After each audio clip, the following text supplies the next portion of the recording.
حلا طبقات الكريمة بالشوكولاتة من الحلويات اللذيذة جدا واللي كتير مميزة بالتقديم. كريمية، طعمها طلع أكتر من رائع، طريقة عملها كتير بسيطة وسهلة. أول إشي عندي هون بنحتاج لعلبتين من القشطة، بنحتاج لظرفين من الكريم كراميل، معلقتين كبار من الكريم شانتي، 6 مكعبات جبن كريمي، كوب من كريمة الخفق، ونص كوب من الحليب المكثف المحلى. رح نخفق كل هاي المكونات على سرعة عالية لتتكون عنا كريمة بهذا القوام.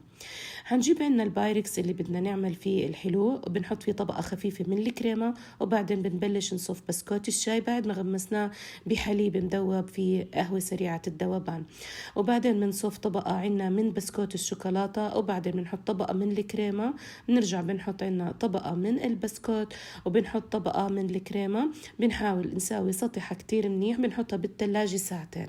للطبقة الأخيرة بنحتاج 4 حبات من الشوكولاتة، بنحط عليها علبة من القشطة وعلى الميكروويف نص دقيقة، وبندوبها بهالشكل، بنفردها فوق الحلا وبنساوي السطح، وعلى الثلاجة الإشي ساعتين، وبنقدمها وصحتين.